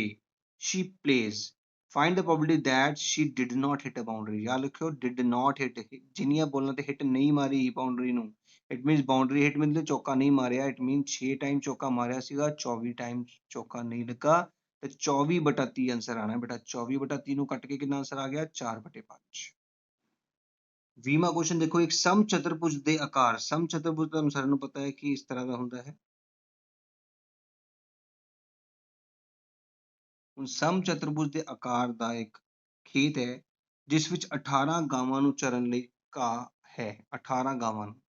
ਜੇ ਸਮ ਚਤੁਰਭੁਜ ਦੀ ਹਰੇਕ ਭੁਜਾ 30 ਹੈ, ਇਹ ਵੀ 30, ਇਹ ਵੀ 30, ਇੱਧਰ ਵਾਲੀ ਵੀ 30, ਇੱਧਰ ਵਾਲੀ ਵੀ 30 ਅਤੇ ਵੱਡਾ ਵਾਲਾ ਵਿਕਰਨ 48 ਹੈ, ਤਾਂ ਖੇਤ ਦਾ ਖੇਤਰਫਲ ਪੁੱਛਿਆ ਗਿਆ। ਬਸ ਗਾਵਾਂ ਦਾ ਕੋਈ ਕੰਮ ਹੀ ਨਹੀਂ ਕਿਹਾ ਇਹਨਾਂ ਨੇ, ਗਾਵਾਂ ਵਾਲੇ ਕੁਐਸਚਨ ਦੇ ਵਿੱਚ ਗਾਵਾਂ ਲਿਖੀਆਂ ਤਾਂ ਹੋਈਆਂ ਪਰ ਇਹਨੇ ਇਹ ਨਹੀਂ ਪੁੱਛਿਆ ਕਿ ਕਿੰਨੀਆਂ ਗਾਵਾਂ ਨੇ ਚਾਰਾ ਚਰਿਆ, ਉਹਨਾਂ ਨੇ ਪੁੱਛਿਆ ਖੇਤ ਦਾ ਖੇਤਰਫਲ ਕਿੰਨਾ ਹੋਏਗਾ। ਇਟ ਮੀਨਸ ਅਸੀਂ ਕੀ ਕਰਾਂਗੇ, ਅਸੀਂ ਇੱਕ ਤ੍ਰਿਭੁਜ ਦਾ, ਆਹ ਦੇਖੋ ਜਿਹੜਾ ਮੈਂ ਡਾਰਕ ਕਰ ਰਿਹਾ ਨੀਲੇ ਰੰਗ ਨਾਲ, ਇਸ ਤ੍ਰਿਭੁਜ ਦਾ ਅਸੀਂ ਖੇਤਰਫਲ ਕੱਢਾਂਗੇ ਤੇ ਉਸਨੂੰ 2 ਨਾਲ ਗੁਣਾ ਕਰ ਦਾਂਗੇ, ਹੈਨਾ। ਤੇ ਵੈਸੇ ਹਿਸਾਬ ਲਾ ਲਓ ਤੁਹਾਡੇ ਕੋਲ ਪੂਰੇ ਚਾਰੋਂ ਆਪਸ਼ਨ ਦੇ ਵਿੱਚੋਂ ਇੱਕੋ ਹੀ ਆਪਸ਼ਨ ਹੈ ਜਿਹਦੇ ਵਿੱਚ 2 ਨਾਲ ਗੁਣਾ ਹੋ ਰਹੀ ਹੈ। ਇਹਦਾ ਮਤਲਬ ਇਸ ਕੁਐਸਚਨ ਦਾ ਆਨਸਰ ਜਿਹੜਾ ਹੋਏਗਾ ਉਹ ਬੀ ਆਪਸ਼ਨ ਹੀ ਹੋਣਾ ਹੈ। ਇਹ ਸਾਨੂੰ ਦੇਖਦੇ ਹੀ ਪਤਾ ਲੱਗ ਗਿਆ, ਕਿਉਂਕਿ ਅਸੀਂ ਚਤੁਰਭੁਜ ਦੇ ਵਿੱਚ ਅੱਧੇ ਇੱਕ ਤ੍ਰਿਭੁਜ ਦਾ ਖੇਤਰਫਲ ਕੱਢਾਂਗੇ, ਕਿਉਂਕਿ ਇੱਧਰ ਵੀ 30 ਹੈ, ਇੱਧਰ ਵੀ 30 ਹੈ, ਇੱਧਰ ਵੀ 48, 30 30 48 ਸੇਮ ਡਾਇਮੈਂਸ਼ਨਸ ਹੈਗੀਆਂ, ਇਸ ਕਰਕੇ ਇੱਕ ਤ੍ਰਿਭੁਜ ਦਾ ਖੇਤਰਫਲ ਕੱਢ ਕੇ ਅਸੀਂ ਉਸਨੂੰ 2 ਨਾਲ ਗੁਣਾ ਕਰਨੀ ਸੀ। ਤੇ ਇੱਧਰ 1/2 ਨਾਲ ਗੁਣਾ ਹੋਈ ਹੈ, ਇਹ 'ਚ 2 ਨਾਲ ਗੁਣਾ ਹੋਈ ਹੈ, ਇਹ 'ਚ ਗੁਣਾ ਹੋਈ ਨਹੀਂ, ਇਹ 'ਚ ਗੁਣਾ ਹੋਈ ਨਹੀਂ, ਇਟ ਮੀਨ ਸਾਡਾ ਆਨਸਰ ਕੀ ਹੋਏਗਾ ਦੂਜਾ ਹੀ ਆਪਸ਼ਨ ਹੋਏਗਾ, ਸੋਲਵ ਕਰਨ ਦੀ ਲੋੜ ਹੀ ਨਹੀਂ ਪਈ। 21ਵਾਂ ਸਵਾਲ ਦੇਖਦੇ ਹਾਂ। 21ਵਾਂ ਸਵਾਲ ਦੇਖੋ, ਇੱਕ ਗੈਰ ਸ਼ਿਫਰ ਪਰਿਮੇਯ ਸੰਖਿਆ ਅਤੇ ਇੱਕ ਅਪਰਿਮੇਯ ਸੰਖਿਆ ਦਾ ਗੁਣਨਫਲ ਹਮੇਸ਼ਾ ਅਪਰਿਮੇਯ, ਮਤਲਬ ਆਪਸ਼ਨ 1 ਇਹ ਤਾਂ ਸੋਲਵ ਕਰਨ ਦੀ ਲੋੜ ਹੀ ਨਹੀਂ ਹੈ, ਇਹਦਾ ਆਪਸ਼ਨ 1 ਹੋਏਗਾ, ਕਿਉਂਕਿ ਕਿਸੇ ਵੀ ਗੈਰ ਜ਼ੀਰੋ ਵਾਲੀ ਸੰਖਿਆ ਨੂੰ ਜੇ ਅਪਰਿਮੇਯ ਸੰਖਿਆ ਨਾਲ ਗੁਣਾ ਕਰੀਏ ਤਾਂ ਆਨਸਰ ਅਪਰਿਮੇਯ ਹੀ ਆਂਦਾ ਹੈ। ਠੀਕ ਹੈ ਬੇਟਾ। ਇੰਗਲਿਸ਼ ਵਾਲੇ ਬੱਚੇ ਵੀ ਦੇਖ ਲਓ, the product of non zero rational number and an irrational number, ਯਾਦ ਰੱਖ ਲਓ ਜਦੋਂ ਵੀ ਕਿਸੇ ਰੈਸ਼ਨਲ ਨੂੰ ਇਰਰੈਸ਼ਨਲ ਨਾਲ ਗੁਣਾ ਕੀਤਾ ਜਾਵੇ ਤੇ ਨਾਨ ਜ਼ੀਰੋ ਰੈਸ਼ਨਲ ਹੋਵੇ ਤਾਂ ਆਨਸਰ ਹਮੇਸ਼ਾ ਆਲਵੇਜ਼ ਇਰਰੈਸ਼ਨਲ ਹੀ ਆਂਦਾ ਹੈ। 21ਵਾਂ ਕੁਐਸਚਨ ਹੈ ਆਪਸ਼ਨ 1। 22ਵੇਂ ਦੇ ਵਿੱਚ ਕਹਿ ਰਿਹਾ find the value of this, ਹੁਣ ਆਪਾਂ ਇਹਦੀ ਵੈਲਿਊ ਪਤਾ ਕਰਾਂਗੇ। ਤਾਂ 22ਵਾਂ ਕੁਐਸਚਨ ਦੇਖਦੇ ਹਾਂ ਆਪਾਂ। 32 ਦੀ ਘਾਤ 2/5 ਹੈ ਬੇਟਾ, ਜਿਹਦਾ ਅਸੀਂ ਮੁੱਲ ਪਤਾ ਕਰਨਾ ਹੈ, ਵੈਲਿਊ ਪਤਾ ਕਰਨੀ ਹੈ, ਸਭ ਤੋਂ ਪਹਿਲਾਂ ਅਸੀਂ 32 ਦੇ ਗੁਣਨਖੰਡ ਬਣਾਵਾਂਗੇ।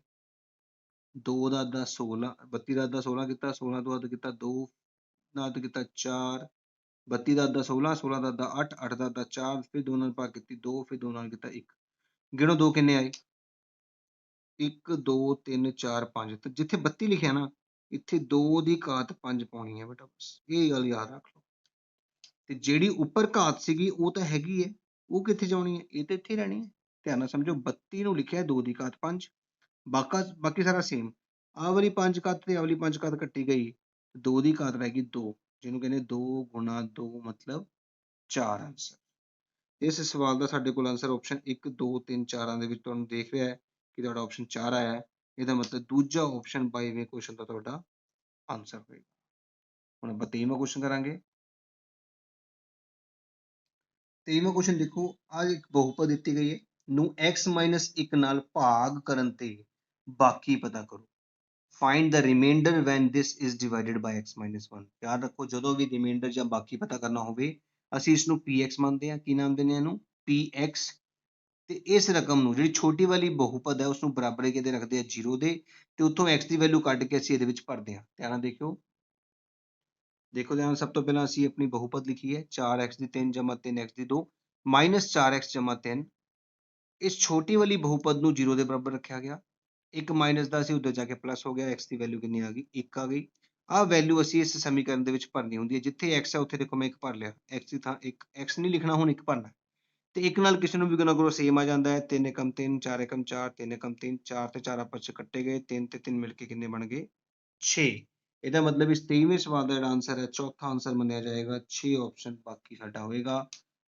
25ਵੇਂ ਸਵਾਲ ਵੱਲ, 24ਵੇਂ ਸਵਾਲ ਵੱਲ ਚੱਲਦੇ ਹਾਂ, ਧਿਆਨ ਨਾਲ ਦੇਖਿਓ। 24ਵਾਂ ਸਵਾਲ ਕਹਿੰਦਾ, ਹੇਠਾਂ ਦਿੱਤੇ ਵਿੱਚੋਂ ਕਿਹੜਾ ਇਸ ਬਹੁਪਦ ਦਾ ਗੁਣਨਖੰਡ ਹੈ? ਗੁਣਨਖੰਡ ਬਣਾਉਣ ਲਈ ਬੇਟਾ ਤੁਹਾਨੂੰ ਅਸੀਂ ਮਿਡਲ ਸਪਲਿਟਿੰਗ ਬਹੁਤ ਚੰਗੀ ਤਰ੍ਹਾਂ ਸਮਝਾਈ ਹੋਈ ਹੈ। ਜੇਕਰ ਕਿਸੇ ਬੱਚੇ ਨੂੰ ਨਹੀਂ ਆਉਂਦੇ ਤਾਂ ਮੇਰੀ ਵੀਡੀਓ ਦੇ ਵਿੱਚ ਜਾ ਕੇ ਦੇਖ ਸਕਦਾ ਹੈ, ਜਾਂ ਮੈਨੂੰ ਇਸ ਨੰਬਰ ਤੇ ਮੈਸੇਜ ਕਰਕੇ ਉਸ ਵੀਡੀਓ ਨੂੰ ਮੰਗ ਕਰ ਸਕਦਾ ਹੈ, ਤੁਹਾਨੂੰ ਚੰਗੀ ਤਰ੍ਹਾਂ ਸਮਝ ਆ ਜਾਏਗੀ। ਸਭ ਤੋਂ ਪਹਿਲਾਂ ਅਸੀਂ 8 ਤੇ 3 ਨੂੰ ਗੁਣਾ ਕਰਦੇ ਹਾਂ, 8 ਤੇ 24, 2 ਅੱਖਰ ਲੱਭਣੇ ਹੁੰਦੇ ਨੇ, ਜਿਹੜੇ ਅੱਖਰਾਂ ਨੂੰ ਗੁਣਾ ਕਰਕੇ 24 ਆਵੇ ਤੇ ਜੋੜ ਕੇ 10 ਆਵੇ, ਅਸੀਂ ਉਹ ਲਿਖ ਚੁੱਕੇ ਹਾਂ। ਪਹਿਲੇ 2 ਚੋਂ ਸਾਂਝਾ ਨਿਕਲ ਗਿਆ, ਦੂਜੇ 2 ਚੋਂ ਸਾਂਝਾ ਨਿਕਲ ਗਿਆ, ਸਾਡੇ ਕੋਲ ਆਂਸਰ ਆ ਗਿਆ ਆਹ ਵਾਲਾ। ਦੇਖੋ ਹੁਣ ਦੱਸੋ, ਇਹ ਵੀ ਇਹਦਾ ਗੁਣਨਖੰਡ ਹੈ, ਇਹ ਵੀ ਇਹਦਾ ਗੁਣਨਖੰਡ ਹੈ, ਸਾਨੂੰ ਦੱਸਣਾ ਹੈ ਕਿਹੜਾ ਗੁਣਨਖੰਡ ਤੁਹਾਨੂੰ ਦਿੱਤਾ ਗਿਆ। ਦੇਖੋ x-2 ਬਿਲਕੁਲ ਦੇਖੋ ਮੈਚ ਕਰ ਰਿਹਾ ਹੈ, ਤੇ 3x-4 ਹੈ ਨਹੀਂ ਇੱਥੇ, ਇਹਦਾ ਮਤਲਬ ਆਪਸ਼ਨ 1 ਸਹੀ ਹੋਏਗਾ। 24ਵੇਂ ਦਾ ਪਹਿਲਾ ਆਪਸ਼ਨ ਸਾਡਾ ਬਿਲਕੁਲ ਸਹੀ ਹੈ। ਹੁਣ 25ਵੇਂ ਸਵਾਲ ਵੱਲ ਚੱਲਦੇ ਹਾਂ। 25ਵਾਂ ਕੁਐਸਚਨ ਜੀ, ਸ਼ਿਫਰ ਬਹੁਪਦ ਦੀ ਘਾਤ ਕੀ ਹੁੰਦੀ ਹੈ? Degree of zero polynomial. ਬੇਟਾ ਸ਼ਿਫਰ ਬਹੁਪਦ ਦੀ ਘਾਤ 0 ਆਪਸ਼ਨ ਹੈ, 2 ਆਪਸ਼ਨ 1 ਹੈ, ਕੋਈ ਵੀ ਪ੍ਰਾकृतिक ਸੰਖਿਆ ਜਾਂ ਪਰਿਭਾਸ਼ਿਤ ਨਹੀਂ। ਯਾਦ ਰੱਖ ਲਓ, ਸ਼ਿਫਰ ਬਹੁਪਦ ਦੀ ਘਾਤ ਜੋ ਹੁੰਦੀ ਹੈ ਉਹ ਪਰਿਭਾਸ਼ਿਤ ਨਹੀਂ ਹੁੰਦੀ, ਯਾਦ ਰੱਖਣਾ ਇਸ ਗੱਲ ਦਾ। ਤਾਂ ਤੁਹਾਡਾ ਆਪਸ਼ਨ ਕਿਹੜਾ ਆ ਗਿਆ? ਚੌਥਾ ਆਪਸ਼ਨ। 26ਵਾਂ ਸਵਾਲ। 26ਵਾਂ ਕੁਐਸਚਨ ਕੀ ਕਹਿ ਰਿਹਾ? ਦੇਖੋ ਧਿਆਨ ਨਾਲ, x ਧੁਰੇ ਤੇ ਸਥਿਤ ਬਿੰਦੂ, x ਧੁਰੇ ਤੇ ਕੋਈ ਬਿੰਦੂ ਹੋਵੇ ਤਾਂ ਕਿਵੇਂ ਦਾ ਹੁੰਦਾ ਹੈ? x ਧੁਰੇ ਤੇ ਸਥਿਤ ਬਿੰਦੂ, ਇੰਗਲਿਸ਼ ਵਿੱਚ coordinate of point on x Axis. ਦੇਖੋ x ਧੁਰੇ ਤੇ ਬਿੰਦੂ ਹੈ ਤਾਂ ਉਹ 'ਚ x ਤਾਂ ਹੋਏਗਾ ਹੀ ਹੋਏਗਾ, ਤੇ y ਕਿੰਨਾ ਹੋਏਗਾ? 0। ਇਹਦਾ ਮਤਲਬ ਪਹਿਲਾ ਹੀ ਆਪਸ਼ਨ ਤੁਹਾਡਾ ਮੈਚ ਕਰ ਰਿਹਾ ਹੈ। ਯਾਦ ਰੱਖਣਾ, x ਧੁਰੇ ਤੇ x ਹੁੰਦਾ ਹੈ, y ਨਹੀਂ ਹੁੰਦਾ। ਠੀਕ ਹੈ, ਤੇ ਇਸ ਨਾਲ 26 ਕੁਐਸਚਨ ਕੰਪਲੀਟ ਹੋ ਗਿਆ। 27ਵਾਂ ਕੁਐਸਚਨ ਦੇਖੋ।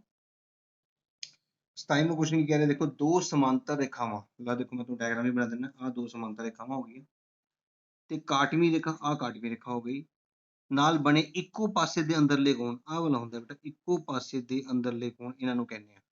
ਇਹਨਾਂ ਦਾ ਜੋੜ ਕਿੰਨਾ ਹੁੰਦਾ ਬੇਟਾ ਜੀ? 180 ਡਿਗਰੀ ਹੁੰਦਾ। ਇਸ ਗੱਲ ਦਾ ਯਾਦ ਰੱਖਿਓ। Interior angle on same side of ਟ੍ਰਾਂਸਵਰਸਲ।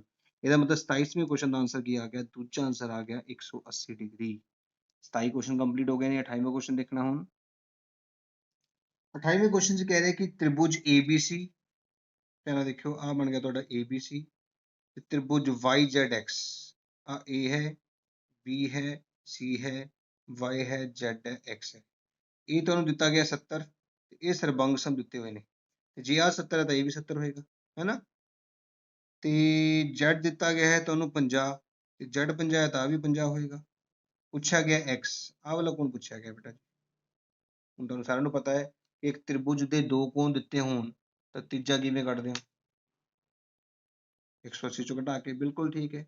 ਤੇ 180 ਚੋਂ ਕਿਹਨੂੰ ਘਟਾਓਗੇ? ਇਹਨਾਂ ਦੋਨਾਂ ਨੂੰ ਜੋੜ ਕੇ। 70 ਤੇ 50 ਨੂੰ ਜੋੜਿਆ 120, ਤੇ ਆਂਸਰ ਕਿੰਨਾ ਆ ਗਿਆ? 60। ਇਹਦਾ 28ਵੇਂ ਕੁਐਸਚਨ ਦਾ ਆਂਸਰ ਸਾਡਾ ਕੀ ਆ ਗਿਆ? ਤੀਜਾ ਆਂਸਰ। 28 ਕੁਐਸਚਨ ਸਾਡੇ ਕੰਪਲੀਟ ਹੋ ਚੁੱਕੇ ਨੇ।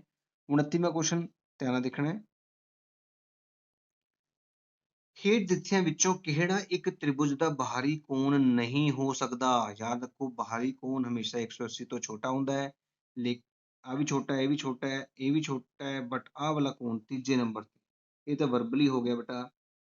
29ਵੇਂ ਕੁਐਸਚਨ ਦਾ ਕਿਹੜਾ ਆਂਸਰ ਆ ਗਿਆ? ਤੀਜਾ ਆਪਸ਼ਨ। ਠੀਕ ਹੈ, ਬਾਹਰੀ ਕੋਣ 180 ਨਹੀਂ ਹੋ ਸਕਦਾ। 30ਵਾਂ ਕੁਐਸਚਨ ਦੇਖੋ, ਇੱਕ ਤ੍ਰਿਭੁਜ ਪਾਰਕ ਦੀਆਂ ਭੁਜਾਵਾਂ ਦਿੱਤੀਆਂ ਗਈਆਂ ਨੇ 11, 15, 14 ਤੇ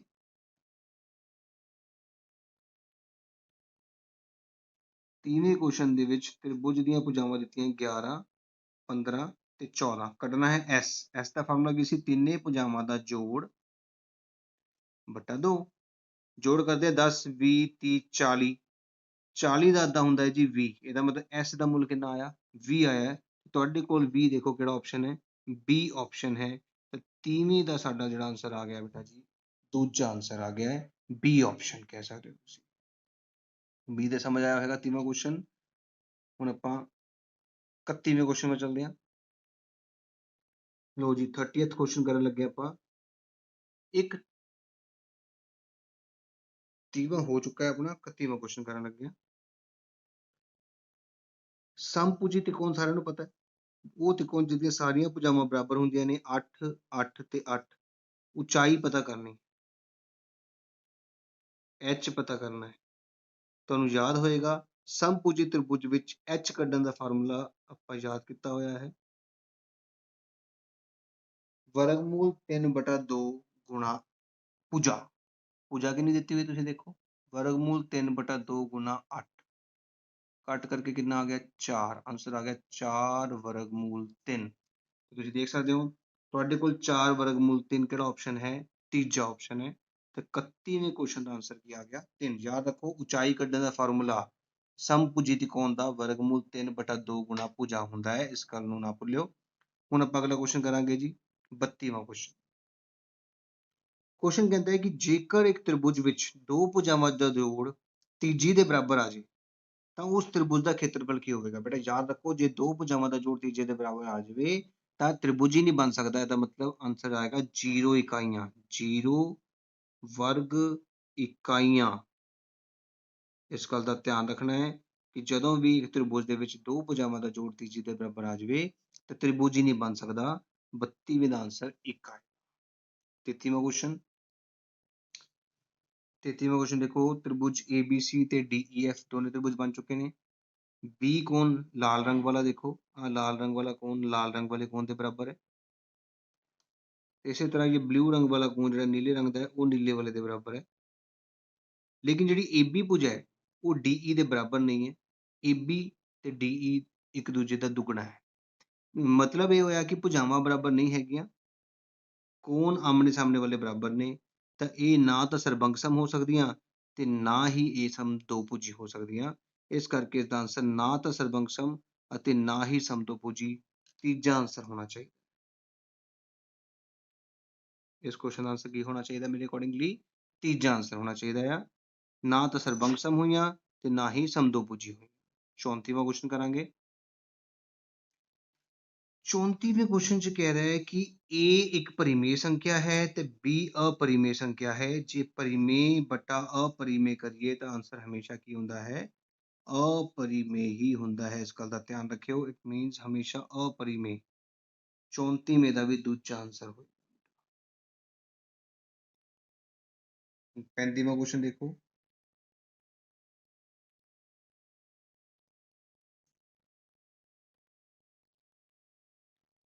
ਤ੍ਰਿਭੁਜ ABC ਜੇ ਸਰਬੰਗਸਮ ਦਿੱਤਾ ਹੈ ਤ੍ਰਿਭੁਜ PQR ਦੇ, ਤਾਂ ਤੁਹਾਨੂੰ ਪਤਾ ਹੋਣਾ ਜਿਹਦਾ ਪਹਿਲਾ ਆਪਸ਼ਨ ਹੈ BR। ਚੈੱਕ ਕਰੋ B ਕਿਹੜੀ ਪੋਜੀਸ਼ਨ ਤੇ ਹੈ? ਦੂਜੀ ਪੋਜੀਸ਼ਨ ਤੇ।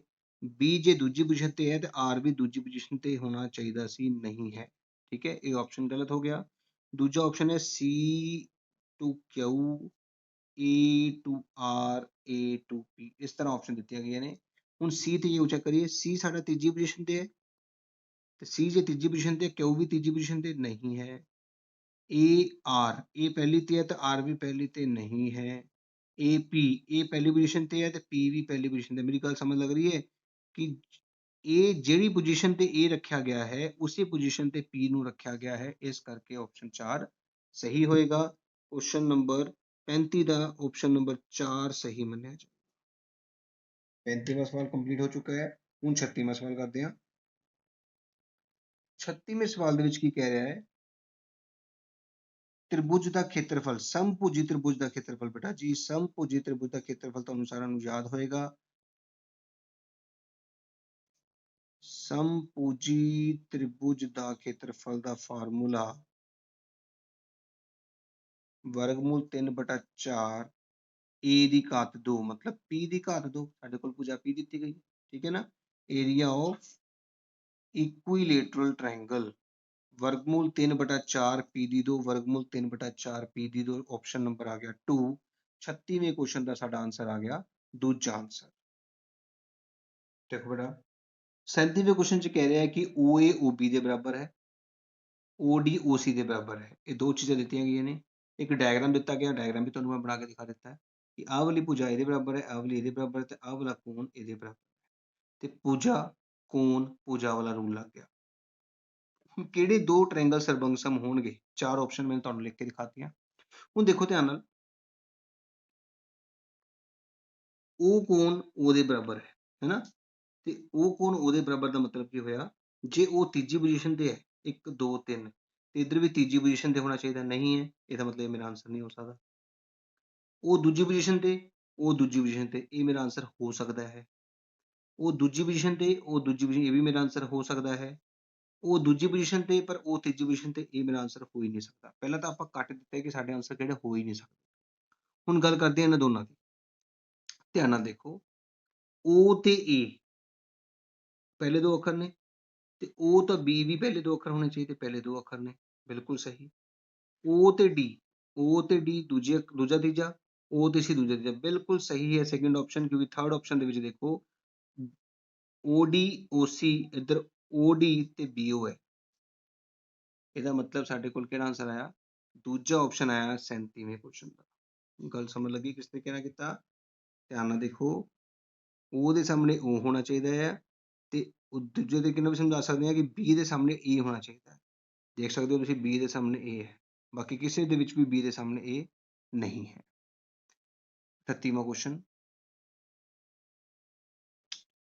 38ਵੇਂ ਕੁਐਸਚਨ ਚ ਕਹਿੰਦਾ ਦੋ ਸਿੱਕੇ ਉਛਾਲੇ ਜਾਣ ਤੇ ਦੋ ਸਿੱਕੇ ਉਛਾਲੇ ਗਏ ਦੋ ਸਿੱਕੇ ਉਛਾਲੇ ਜਾਣ ਤੇ ਕੁੱਲ ਪਰਿਣਾਮ ਬਣਦੇ ਨੇ ਜਾਂ ਤਾਂ ਦੋਨੇ ਹੈਡ ਹੋਣਗੇ ਜਾਂ ਦੋਨੇ ਟੇਲ ਪਹਿਲਾ ਹੈਡ ਦੂਜਾ ਟੇਲ ਪਹਿਲਾ ਟੇਲ ਦੂਜਾ ਹੈਡ ਚਾਰ ਚਾਂਸ ਹੁੰਦੇ ਨੇ ਇਹਦਾ ਮਤਲਬ ਸੰਭਾਵਨਾ ਤੇ ਕੁਐਸਚਨ ਦੇ ਵਿੱਚ ਥੱਲੇ 4 ਆਣਾ ਕੁੱਲ ਪਰਿਣਾਮ ਸਾਡੇ 4 ਦੋ ਚਿੱਤ ਪ੍ਰਾਪਤ ਕਰਨ ਦੀ ਸੰਭਾਵਨਾ ਦੋ ਚਿੱਤ ਕਿੰਨੇ ਦੋ ਟੇਲ ਕਿੰਨੇ ਚਾਂਸ ਨੇ ਇੱਕੋ ਹੀ ਹੈ ਇਹਦਾ ਮਤਲਬ 1/4 ਸਾਡਾ ਆਨਸਰ ਆਉਣਾ ਸੀਗਾ ਜੋ ਕਿ ਆਪਸ਼ਨ ਤੀਜਾ ਸ਼ੋ ਹੋ ਰਿਹਾ ਹੈ ਇਸ ਕਰਕੇ 38ਵੇਂ ਕੁਐਸਚਨ ਦਾ ਸਾਡਾ ਆਨਸਰ ਕੀ ਹੋਏਗਾ ਆਪਸ਼ਨ 3 ਹੋਏਗਾ ਹੁਣ ਆਪਾਂ 39ਵਾਂ ਕੁਐਸਚਨ ਕਰਦੇ ਹਾਂ ਦੇਖੋ ਧਿਆਨ ਨਾਲ ਘੱਟੋ ਘੱਟ ਕਿੰਨੇ ਬਿੰਦੂਆਂ ਨਾਲ ਵਿਲੱਖਣ ਰੇਖਾ ਖਿੱਚੀ ਜਾ ਸਕਦੀ ਹੈ how many least points passes through a